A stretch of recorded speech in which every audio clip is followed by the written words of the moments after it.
Сәлеметсіңдер ме балалар? Бүгін біздің каналда математика 2 сыныптың 3 сабағын өтеміз. Екі таңбалы санның разрядтық құрамы. Бүгінгі сабақта біз екі таңбалы санды разрядты қосылғыштардың қосындысы түрінде жазуды үйренесің. Бірінші тапсырма: екі таңбалы сандардың разрядтар кестесіне қара, әр санның ондықтары мен бірліктерін ата, сандарды жаз. Ондықтар екінші разряд бірліктері бұл жерде 2, бірліктер бірінші разряд бірліктері 9 болса, санның оқылуы 29 болады. Санның жазылуы 29.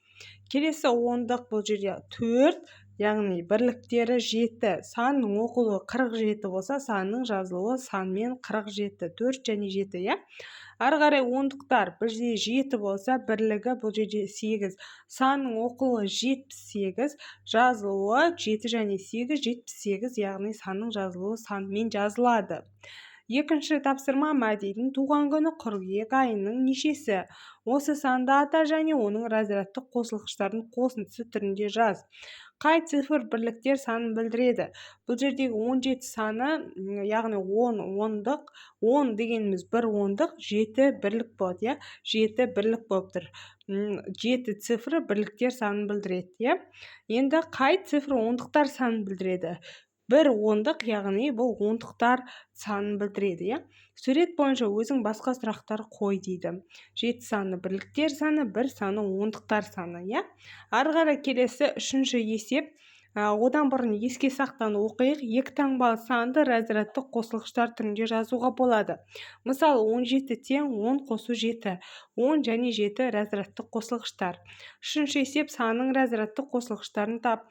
98-де бұл жерде 90 мен 8-дің қосындысы. Келесі 46-да бұл жерде 40 пен 6-ның қосындысы. 39-да 30 мен 9-дің қосындысы. Осылайынан жазып шығасыңдар. Ары қарай келесі төртінші есептің берілген орындайтын боламыз. Балалар, сабақ ұнап жатса лайк басып тіркеле кетіңдер. Біздің каналда қазақ тілі, математика, орыс тілі сабақтары бар және әдебиеттік оқу сабақтары қосылып жатыр. Кіріп тіркеліп алуды ұмытпаңдар. Ары қарай келесі төртінші есеп: сандарды ата. Әрбір санда неше бірлік бар?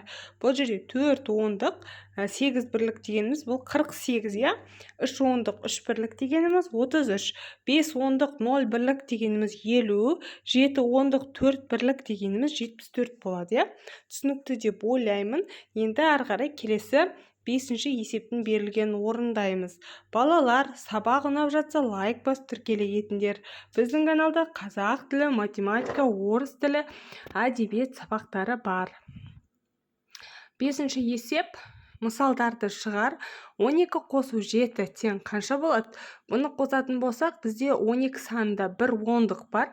1 ондық түссе, мына жерде бірліктерін қосатын болсақ, 2 мен 7-ні қоссақ, 9, сонда 19 деген сан шығады. 18-ден 6-ны азайтамыз, яғни 1 ондық өзі тұрады, ал 8 бен 6-ны азайтсақ, 12 деген сан шығады. 20 қосу 80 тең 100, 90 азайту 60 тең 30 болады. Алтыншы есеп: сәйкестендір. Ауызша. Теңдеу. 2 қосу 7 тең 17. Бұл да 17 мен белгісіз санын дейді. Айырмасының мәні 7-ге тең дейді. Бұл дұрыс емес. Бұл жердегі x қосу 7 деген белгісіз сан, 7-ның қосындысының мәні 17-ге тең. Яғни 1-де бұл деп тұрады. Келесі 17 азайту x тең 17 азайту x тең 7. 17 мен белгісіз сан айырмасының мәні 7-ге тең. Бұл a-ға келеді. Келесі үшінші, яғни соңғы b-ға келіп тұр. Жетінші есепте Аружан бірінші жолға 13 цифр, ал екінші жолға одан 2 цифр кем жазды дейді. Аружан екінші жолға неше цифр жазды? Берілген бірінші жолға 13 цифр деп жазып қоямыз. Екінші жолға сұрақ белгісін қойып 2 цифр кем дейміз. Шешуі: кем десек, егер балалар бізде азайтамыз. 13-тен 2-ні азайтқанда тең 11 болады.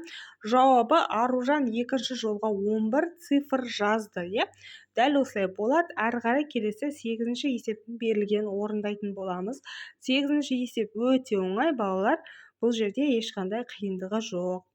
Енді біздің каналда тағы да айта кетейік, орыс тілі, математика, әдебиеттік оқу және қазақ тілі сабақтары бар. Кіріп жазып орындап алсаңдар болады. 8-ші есеп бізде екінші разрядтың 3 бірлігінен және бірінші разрядтың 5 бірлігінен тұратын сандарды жаз дейді. Санды разрядты қосылғыштардың қосындысы түрінде жаз. Бұл жердегі екінші разрядтың 3 бірлігінен тұратын және бірінші разрядтың 5 бірлігінен тұратын дейді. Бұл жердегі 35 саны. Бұл 30 қосу 5 болады. 9. Менің туған күніме достарым қонаққа келді. Самат Айдостан кейін, ал Айдос Жанардан кейін келді. Әлия Саматтан бұрын келген жоқ, қонаққа кімнен кейін келген анықта дейді. Өзі барлық балалардың атын жазып шығайық. Самат, Айдос, Жанар, Әлия. Енді Самат Айдостан кейін келді. Яғни бұл жердегі Самат, яғни Айдос, Самат бірінші Самат Айдостан кейін келсе, Айдос бірінші жазылса, Самат одан кейін тұрады бәрібір. Ал Айдос Жанардан кейін келді. Сонда бұл жердегі, яғни Жанар бірінші келіпті. Сонда былай жазамыз. Жанар бірінші келеді, одан кейін Айдос келеді, одан кейін Самат келіпті. Енді сонда Әлия Саматтан бұрын келген жоқ дейді. Сонда Саматтан бұрын келмесе, 4-ші ең соңында Әлия келіп тұр. Қонаққа кім-кімнен келгенін осылай жазып анықтайсыңдар. Ары қарай ең кіші 2 таңбалы сан 10 және ең үлкен 2 таңбалы сан 99. Еске сақтап аламыз. Сабақ аяқталды.